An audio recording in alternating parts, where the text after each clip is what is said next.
कृष्णनगर के राजा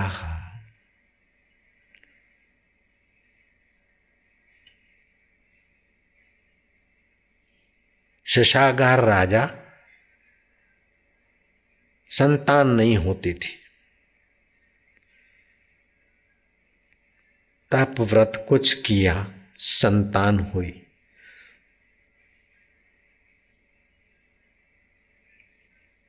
लेकिन वो संतान 17 वर्ष की हुई तो मां छोड़ गई युवराज को। मां धर्मात्मा थी, पति परायणा, संत परायणा, शास्त्र परायणा। अब राजा को दूसरी शादी की वासना जगी। दूसरी शादी की 13 साल की रुष्ट पुष्ट युवती से। 2-4 साल बीते ना बीते, क्या गजब हो गया।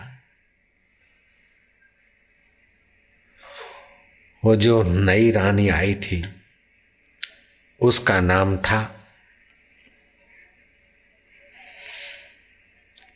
मुंजयंती और अपनी मां का नाम था मंदाकिनी। मंदाकिनी तो सगी मां थी। अब मुंजयंती भले उम्र में छोटी है लेकिन मां है, पिता की पत्नी मेरी मां हो गई। कृष्णागार राजकुमार शशांगर वन में शिकार खेलने गया। राजकुमार अपने मित्रों से खेल रहा था। नई मां युवती थी, राजकुमार से उम्र थोड़ी छोटी थी। राजकुमार पर मोहित हो गई और राजकुमार को अपने महल में अपने खंड में बुलाया दासी के द्वारा और न करने जैसी कुछ हरकतें करने लगी। लेकिन खानदान मां की औलाद था कृष्णागार। बोले मां, बड़ी मां शरीर से जन्म दिया लेकिन छोटी मां तुम तो मेरे को अच्छे संस्कार दो, तुम ये जो कहती करती हो मेरे को डर लगता है। बोले नहीं नहीं, तुम्हारे बाप तो बूढ़े हैं, तुम्हारी उम्र और मेरी उम्र अपनी जोड़ी है, ऐसा वैसा। बोले मां, ये मेरे कान फट जाए, मैं ये सुनने को राजी नहीं हूं। ऐसा करके वो भाग गया। भुजयंती को बड़ा डर लगा कि शशागर राजा मेरा सिर काट देंगे, चमड़ी उधड़वा देंगे अथवा तो क्या फांसी देंगे। इससे तो स्वयं ही अग्नि स्नान कर लो। अग्नि स्नान तो समझते हैं, केरोसिन मिट्टी तेल डाल के जल मरने की तैयारी हुई। दासियों को पता चला इसमें एक चंडी दासी थी, दुष्टा। उसने बोला रानी साहबा इतना राजपाट वैभव दे और फिर तुम आत्महत्या करो और प्रेत होके भटकना। आत्महत्या तो महाकायर भी नहीं करते और तुम राजपाट छोड़कर। तो बोले राजकुमार बोल देंगे, वो तो ईमानदार है, सच्चे हैं, उनके पेट में पाप रहेगा नहीं, राजकुमार बोल देंगे। बोले राजकुमार जिंदे होंगे तब बोलेंगे। राजकुमार को रवाना कर दो। कैसे? बोले स्त्री चरित्र पुरुषस्य भाग्यम देवो न जानाति कुतम मनुष्य। स्त्री का चरित्र पुरुष का भाग्य देवता नहीं जानता तो मनुष्य की क्या बात। आप जरा ब्लाउज फाड़ दीजिए, बाल ऐसे कर दीजिए, श्रृंगार ऐसा वैसा कर दीजिए, रोने लग जाइए, राजा साहब आए हम कह देंगे कर दूं तो समझ लेना क्या आ रहे राजा साहब। राजा आए तो उसने अपना नाटक किया। बोले क्या है क्या है क्या है। अब कथा शॉर्ट में बताता हूं कि रानी ने स्त्री चरित्र करके बता दिया कि तुम्हारे जाने के बाद तुम्हारा युवराज ने मेरे साथ बलात्कार करने की कोशिश की।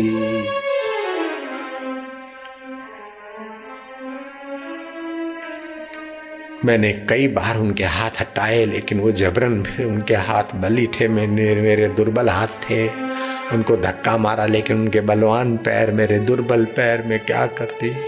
लेकिन कैसे भी मैंने अपने को बचाया, अपने सतीत्व को बचाया, रक्षा किया। अब मैं यहाँ नहीं रहूंगी, नहीं मरूंगी, बस नहीं जीऊंगी, मैं तो मरूंगी।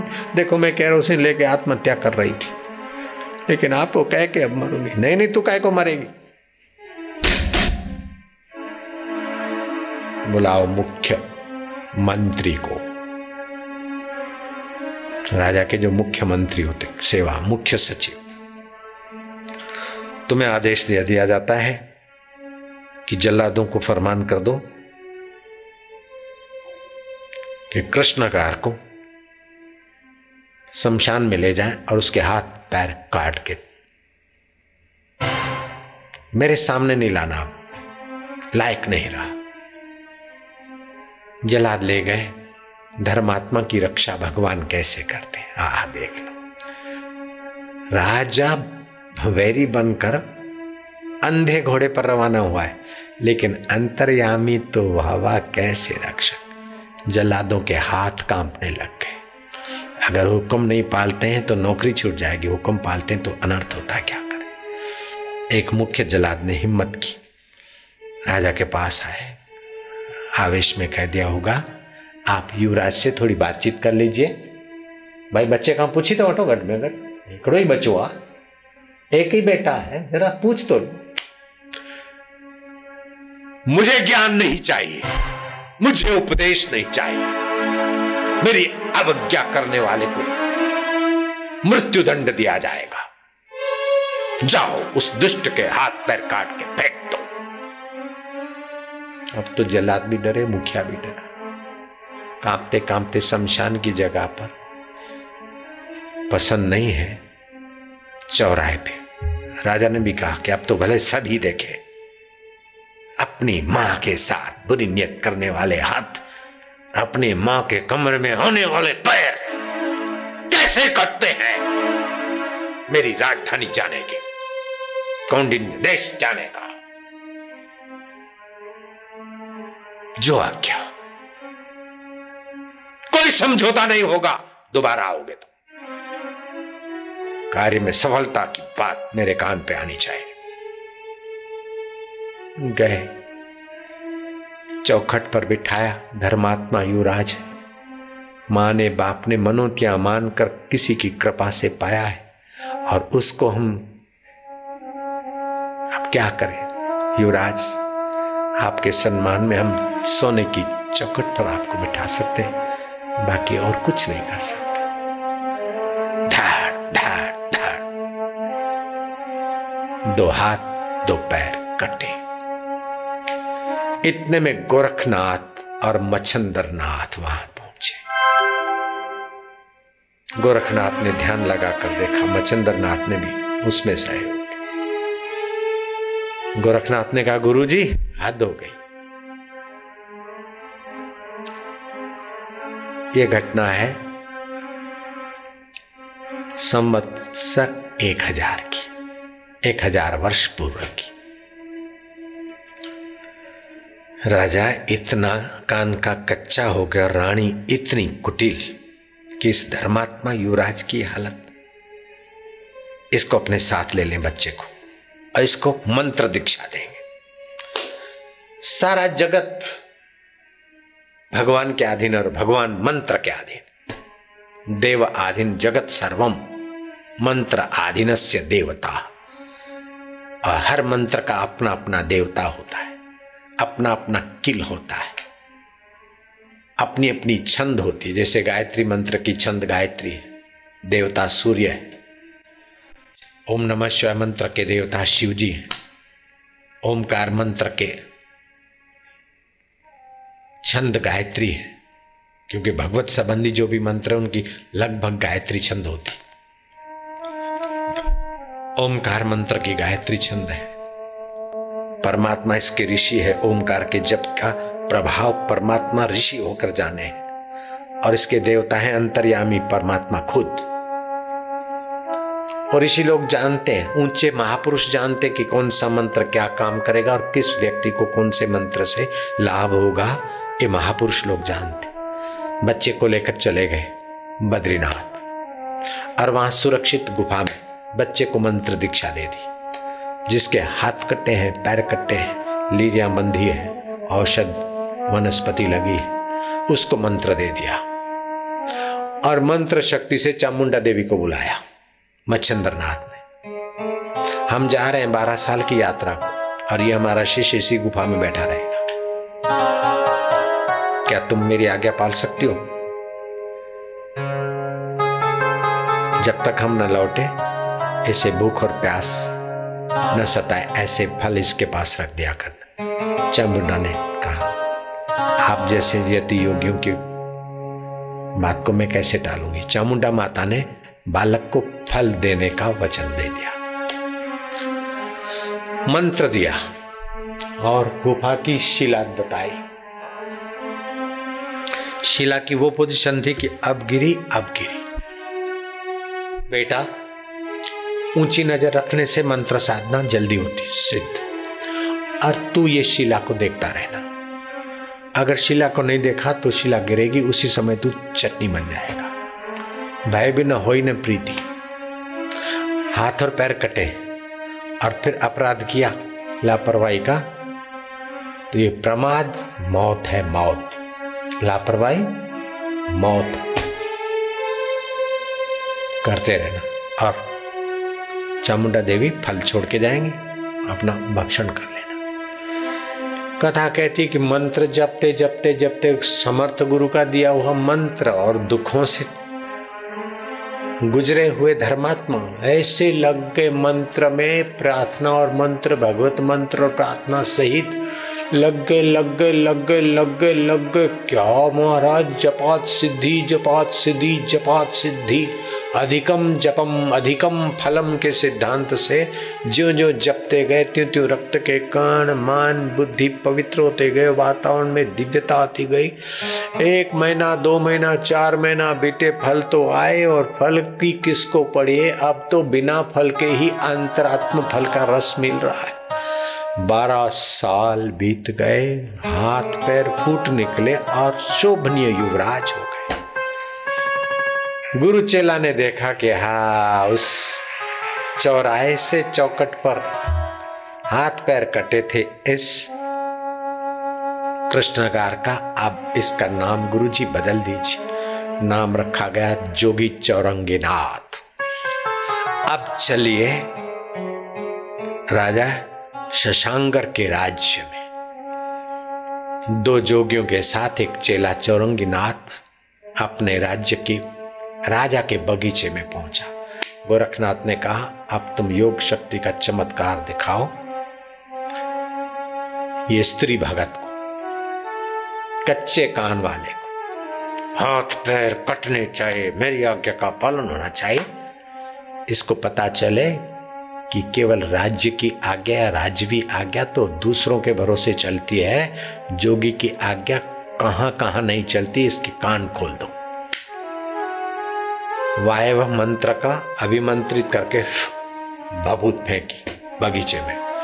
ये वायु बमंडल घूमे घूमे, पेड़ आए निकले, उड़े गिरे, माली लोग ऊपर नीचे, ऊपर नीचे, नीचे ऊपर, दे धड़म धड़ा धड़म धड़ा। चौरंगीनाथ और मच्छंद्रनाथ और गोरखनाथ के सिवाय थे धमाधम उछल कूद। अब मैं कहां बताऊं, बगीचा कहां से लाऊं, रंगमंच कहां से लाऊं, आप समझ जाना। धड़ा, और जो हरामी माले थे ऊंचे कूदे, धड़ा, वो बाप रे, पेड़ धड़े धड़ा, धड़े धड़ा, हाय बमंडल और उछल कूद जैसे ये पॉलीथीन की थैलियां नहीं हवा में उड़ती, तुमने देखा होगा। हाँ हाँ, हवनटोड़िया में केवा उड़े बदा कागड़े बांधड़ा दे धमाधम। लोग ताजुब के आश्चर्य के समुद्र में गोते खाने हंस हंस कर तो पेट पकड़ के हंसे। कुछ समझदार क्या अनर्थ हो रहा है, क्या ये रागा जाके बगीचे से आगे अगर वनटोड़िया आया, बमंडल आए तो क्या करते। गए राजा साहब, कोई जोगी लोग आए, क्या उनका जोग का बल है तुम्हारे बगीचे की तो है हालत हो गई महाराज। बस वो तिनखागार हो गया है तुम्हारा स्वर्गागार, तिनखागार हो रहा है। उड़ते माली भी उड़ते, गिरते गिरते उड़ते, ऐसा कुछ हो रहा उपद्रव राजन। आप जल्दी उसको नियंत्रित करिए। राजा को दम धड़क धड़क धड़क। जाओ, सैनिक को कहने से काम नहीं चलेगा। चतुरंगी सेना सजाई जयराम जी की, सारे विभाग सैनिकों के लेकर, और राजा हाथी पर। और उन जोगियों को जरा दिखा दें कि हमारे राज्य में आकर उथल पाथल करने का बदला क्या होता है। पूरे बगीचे में पहुंचे, उसके पहले घेरावा डालते गए, डालते डालते जो राजा अपनी सेना के साथ वफादार लड़ाकों के साथ नजीक आया, गोरखनाथ ने कहा वो आ रहा है। बोले गुरुजी जो आ गया। बोले अमुक मंत्र पढ़ के बबूत फेंको।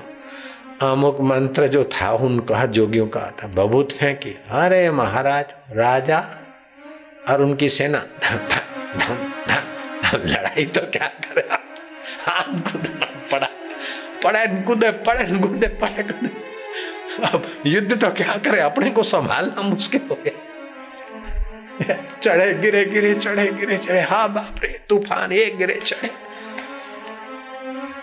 बोले अभी भी शरणागति का बात नहीं करता, प्रार्थना नहीं करता है, देखता कि क्या कर रहे हैं, कैसे कर रहे, इतना पछाड़। चौरंगीनाथ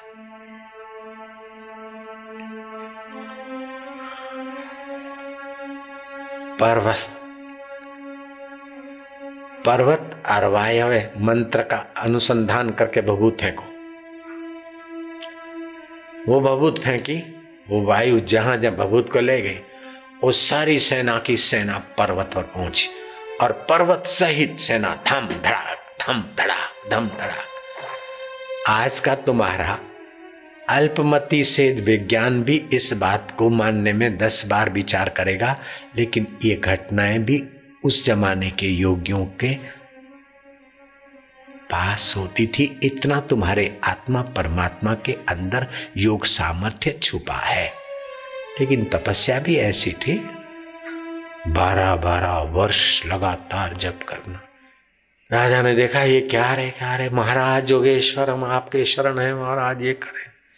मन में थोड़ा भाव आया। गोरखनाथ ने कहा जाओ बेटा, अपने पिता के चरण छू, भारतीय संस्कृति है। पिता ने भले कैसी भी गलती की, लेकिन तुम पुत्र हो, भले गोमा हो गए, चरण छुए। योगीराज मैं आपको नहीं पहचाना। गोरखनाथ ने कहा ये योगीराज नहीं है, उस उल्टा त्रिया के चक्कर में आकर जिस बेटे के हाथ कटवाए वही आपका बेटा चौरंगीनाथ जोगी हो रहा है, जिसके आगे तुम मत्था टेक रहे हो। आपका पैर छूने के काबिल है, आप इसको मत्था ना टेको, आपका बेटा है। राजा को सारी कहानी यथावत सत्य घटना सुना दी गई। तुम उस कुलटा का त्याग कर दो। राजा ने कुलटा को गांव से बाहर निकाल दिया। दूसरी शादी की, तेजस्वी संतान होगा और राज्य देकर अंत में भगवान के रास्ते जाओ। बाकी संसार में किसी के कहने में आकर कभी अधर्म न होना चाहिए। इसलिए ये कथा जो सुनेंगे सुनाएंगे उनको भी खूब खूब पुण्य, आनंद और माधुर्य के साथ साथ भगवत प्राप्ति के, भगवत सत्ता की महिमा का पता चलेगा।